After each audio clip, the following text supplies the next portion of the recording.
안녕하세요. 기계자동차 학생 여러분, 오늘부터 여러분과 함께 공학의 세계를 탐험할 든든한 가이드입니다. 우리가 공학을 공부하다 보면 수많은 난관에 부딪히게 되죠. 그럴 때 가장 필요한 것이 무엇일까요? 바로 어떤 문제든 척척 해결해낼 수 있는 강력한 도구 상자입니다. 오늘 우리가 열어볼 도구 상자의 이름은 바로 동역학입니다. 동역학은 단순히 딱딱한 이론이 아니라 여러분이 미래의 멋진 기계나 구조물을 설계할 때 직접 꺼내 쓸 수 있는 아주 실용적인 도구들의 집합이에요. 이 가이드는 미래 엔지니어가 될 여러분을 위해 핵심적인 법칙들을 아주 쉽고 친절하게 설명해 드릴 예정입니다.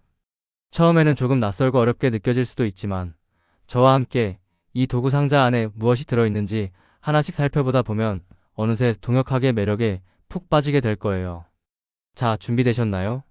이제 우리만의 도구 상자를 활짝 열고 세상을 움직이는 핵심 원리들을 배우러 함께 떠나보겠습니다. 여러분, 혹시 이런 의문을 가져본 적 없으신가요? 정역학만으로도 충분한 것 같은데 왜 굳이 동역학이라는 학문을 따로 배워야 할까요? 그 이유는 우리 주변의 세상이 너무나도 빠르게 변하고 있기 때문입니다. 오늘날 우리가 마주하는 최신 기계장치와 거대한 구조물들을 생각해보세요. 과거에 비해서 훨씬 더 빠른 속도로 움직이고 구동됩니다. 아주 미세한 진동부터 초고속 열차의 질주까지 모든 움직임에는 힘이 작용하고 있죠. 바로 이 지점에서 동역학이 빛을 발합니다. 동역학은 단순히 물체가 어디에 있느냐를 넘어 물체의 움직임과 그 움직임을 만들어내는 힘 사이의 긴밀한 관계를 다루는 학문입니다. 정지해 있는 상태를 분석하는 것보다 움직이는 대상을 분석하는 것이 훨씬 복잡하지만 그만큼 현대 공학에서 그 중요성은 그 어느 때보다 커지고 있습니다. 여러분이 설계한 기계가 안전하게 작동할지 혹은 예상치 못한 힘에 어떻게 반응할지를 예측하려면 동역학적 이해가 반드시 뒷받침되어야 합니다. 결국 동역학은 움직이는 세상을 이해하는 가장 완벽한 언어라고 할 수 있습니다. 그렇다면 실제 현장에서 엔지니어들은 동역학이라는 도구를 어떻게 활용할까요? 크게 두 가지 핵심 과제로 나눌 수 있습니다. 첫 번째는 새로운 것을 만드는 설계와 개발 단계입니다. 세상에 없던 새로운 기계장치나 움직이는 구조물을 창조할 때 우리는 이 물체가 과연 안전하게 의도한 대로 움직일지 미리 계산해야 합니다. 동역학은 여러분의 아이디어가 현실에서 안전하게 구현될 수 있도록 돕는 가장 튼튼한 설계 지침서가 되어줄 것입니다. 두 번째 과제는 기존 제품의 성능을 평가하고 개선하는 일입니다. 이미 만들어진 기계라고 해서 완벽할 수는 없겠죠? 현재의 설계를 더 훌륭하게 개선하거나 기계가 가진 물리적인 한계를 돌파하기 위해서는 정밀한 역학 분석이 필수적입니다. 더 적은 에너지로 더 빠르게 혹은 더 안정적으로 작동하게 만드는 것, 이것이 바로 엔지니어의 숙명이죠. 이처럼 동역학은 새로운 것을 창조하는 즐거움과 기존의 것을 혁신하는 보람을 동시에 느끼게 해주는 아주 멋진 도구입니다. 여러분도 이 도구들을 손에 익혀서 세상의 한계를 뛰어넘는 엔지니어가 되고 싶지 않으신가요? 우리가 지금 배우는 이 강력한 도구들은 하루아침에 뚝딱 만들어진 것이 아닙니다. 수천 년에 걸친 인류 지성사에서 위대한 천재들이 다듬고 발전시켜온 결과물이죠. 그 역사를 아주 짧게 훑어볼까요? 먼저 기원전으로 거슬러 올라가면 아리스토텔레스를 만날 수 있습니다. 그는 철학적인 관점에서 세상을 바라보고 움직임을 설명하려고 노력했습니다. 비록 현대 과학과는 차이가 있지만 역학의 고민을 시작했다는 점에서 큰 의미가 있죠. 그 후 아주 오랜 시간이 흐른 16세기에 갈릴레오 갈릴레이가 등장합니다. 그는 직접 실험을 하고 관찰하며 동역학이라는 학문의 싹을 틔웠습니다. 그리고 마침내 17세기 인류 최고의 천재 중 한 명인 아이작 뉴턴에 의해 우리가 오늘날 사용하는 역학 도구들이 최종적으로 완성되었습니다. 아리스토텔레스의 철학적 질문이 갈릴레오의 실험을 거쳐 뉴턴의 수학적 법칙으로 정립된 것이죠. 이제 우리는 이 거인들의 어깨 위에 올라타서 그들이 완성한 도구들을 하나씩 꺼내어 사용해볼 차례입니다. 시대의 흐름을 따라 진화해온 이 도구들이 얼마나 정교하고 강력한지 이제부터 본격적으로 확인해 보도록 하겠습니다. 동역학의 본격적인 역사를 다루기 전에 잠시 아리스토텔레스 시대를 살펴볼 필요가 있습니다. 기원전 384년부터 322년까지 살았던 그는 인류 지성사에 어마어마한 영향을 미친 위대한 학자였습니다. 하지만 지금 우리가 배우는 동역학적 관점에서 보면 한계가 명확했죠. 가장 큰 특징은 실험을 통한 물질적인 증거가 부족했다는 점입니다. 아리스토텔레스는 주로 논리와 사색만을 가지고 물리적 현상이나 생물, 철학을 설명하려고 했습니다. 무거운 물체가 가벼운 물체보다 더 빨리 떨어진다는 식의 생각은 그 당시에는 아주 논리적이고 당연하게 들렸습니다. 이러한 그의 주장은 중세시대까지 학문 세계를 지배할 만큼 지대한 영향을 미쳤습니다. 하지만 안타깝게도 우리가 실제 문제를 풀 때 필요한 계산 가능한 역학 도구는 아직 존재하지 않던 시대였습니다. 현상을 관찰하고 생각하는 힘은 뛰어났지만 그것을 수치화하고 증명하는 과학적 방법론이 부족했던 것이죠. 캐릭터의 표정처럼 지금의 우리가 보기에는 의문이 들 수 있지만 이러한 철학적 고민이 있었기에 훗날 과학의 혁명이 일어날 수 있었던 것입니다. 드디어 동역학의 실질적인 창시자 갈릴레오 갈릴레이의 시대가 왔습니다. 1564년에 태어난 그는 기존의 관념을 뒤흔드는 아주 혁신적인 시도를 했습니다. 바로 사고 실험이라고 불리는 지적인 실험을 고안한 것인데요. 화면에 보이는 것처럼 빗면을 구르는 구슬 실험이 아주 대표적입니다. 마찰이 없는 매끄러운 빗면에서 구슬을 굴리면 어떻게 될까요? 갈릴레오는 구슬이 내려간 만큼 다시 올라오려고 한다는 사실을 깨달았습니다.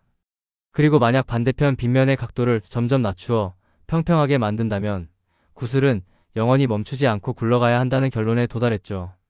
이 놀라운 사고 실험을 통해 그는 인류 최초로 관성의 법칙이라는 개념을 확립했습니다.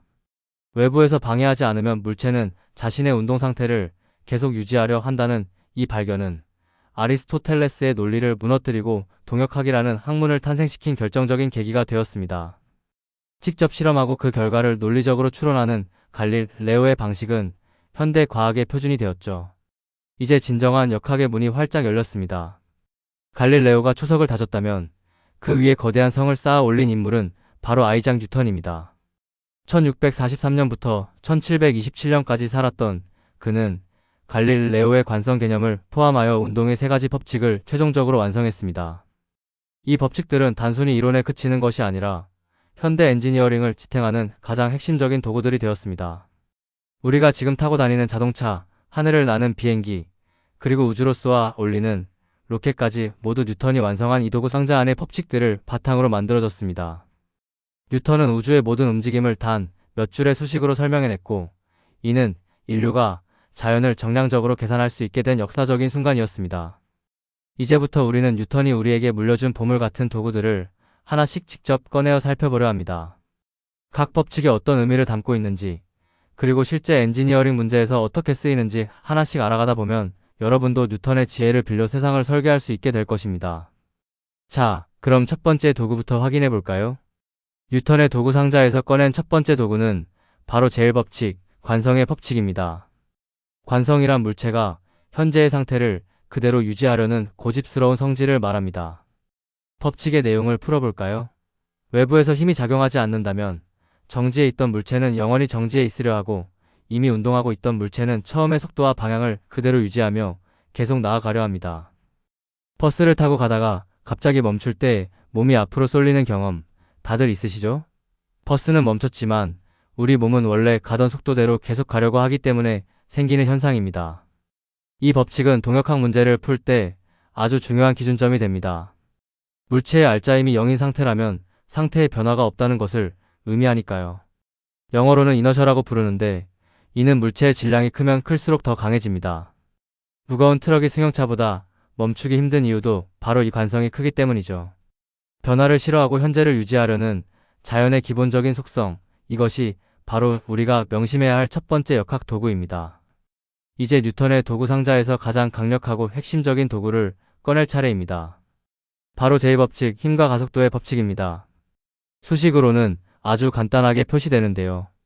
힘은 질량의 가속도를 곱한 것과 같다는 의미인 F는 ma입니다. 이 식은 동역학 문제 해결을 위한 가장 기본적인 수학적 도구입니다. 구성 요소를 하나씩 뜯어볼까요? F는 물체에 가해지는 힘을 의미하고 단위는 뉴턴을 사용합니다. 1뉴턴은 1kg의 질량을 가진 물체를 초당 1m 몇 초의 제곱만큼 가속시키는 힘이죠. M은 물체의 고유한 양인 질량, 그리고 어느 속도가 시간에 따라 변하는 정도인 가속도를 뜻합니다. 이 법칙이 말하는 바는 명확합니다. 물체에 힘을 가하면 반드시 가속도가 생기고 그 가속도의 크기는 힘에 비례하며 질량에는 반비례한다는 것이죠. 여러분이 엔지니어로서 풀게 될 거의 모든 문제는 이 F는 MA라는 식에서 출발한다고 해도 과언이 아닙니다. 힘이 어떻게 변화를 만들어내는지 보여주는 이 수식이야말로 동역학의 심장과도 같습니다. 도구상자의 세 번째 법칙은 재산법칙, 작용과 반작용의 법칙입니다. 이 법칙은 세상에 혼자 존재하는 힘은 없다는 것을 알려줍니다. 우리가 어떤 물체에 힘을 가하는 작용을 하면 그 물체도 반드시 우리에게 똑같은 크기의 힘을 반대 방향으로 되돌려주는 반작용을 합니다. 이 두 힘의 크기는 서로 완벽하게 같고 방향은 정확히 180도 반대입니다. 예를 들어 우리가 땅을 발로 밀면 땅도 우리를 밀어주기 때문에 앞으로 걸어 나갈 수 있는 것이죠. 로켓이 가스를 아래로 뿜어내면 그 반작용으로 로켓이 위로 솟구치는 것도 같은 원리입니다. 엔지니어가 구조물을 설계할 때 지지대가 받는 힘을 계산하거나 부품 사이의 상호작용을 분석할 때 이 법칙은 필수적으로 쓰입니다. 내가 준 만큼 돌아온다는 이 정직한 물리 법칙은 시스템 내부의 힘의 흐름을 파악하는 데 결정적인 역할을 합니다. 작용이 있으면 반드시 반작용이 있다는 사실 잊지 마세요. 뉴턴의 도구상자 바닥에는 아주 중요한 숨겨진 법칙이 하나 더 있습니다. 바로 만유인력과 중력입니다. 만유인력이란 질량을 가진 세상의 모든 물체들 사이에 서로를 끌어당기는 힘이 존재한다는 법칙입니다. 지금 여러분 앞에 있는 테니스공 두 개 사이에도 사실은 아주 미세하게 서로를 당기는 힘이 작용하고 있죠. 하지만 그 힘이 너무 작아서 느끼지 못할 뿐입니다. 반면 지구처럼 엄청나게 거대한 질량을 가진 물체가 우리를 끌어당기는 힘은 아주 강력하게 느껴지는데 이것을 우리는 중력이라고 부릅니다. 지구가 우리를 끌어당기는 이 거대한 힘은 동역학 문제를 풀 때 항상 고려해야 하는 기본값과 같습니다. 우리가 땅 위에 서 있을 수 있는 이유, 그리고 물체가 위에서 아래로 떨어지는 이유가 모두 이 중력 때문이니까요. 엔지니어링 설계에서 무게를 계산하거나 자유 낙하 운동을 분석할 때 중력은 절대 빠질 수 없는 요소입니다. 우주의 모든 존재를 연결하는 보이지 않는 끈, 만유인력과 중력이라는 도구까지 챙겼다면 이제 기본 준비는 끝났습니다. 자, 이제 우리가 배운 도구들을 한자리에 모아 정리해볼까요? 우리는 현상을 단순히 관찰만 하던 아리스토텔레스의 철학적 질문에서 시작했습니다. 그 질문은 갈릴레오의 빗면 실험을 거쳐 과학적 증명을 얻었고 마침내 뉴턴에 의해 완벽하게 계산 가능한 역학적 도구들로 완성되었습니다. 여러분의 도구 상자에는 이제 4가지 핵심 도구가 담겨 있습니다. 첫째, 현재 상태를 유지하려는 관성. 둘째, 힘과 가속도의 관계를 정의하는 F는 ma. 셋째, 주고받는 힘의 쌍을 설명하는 작용과 반작용.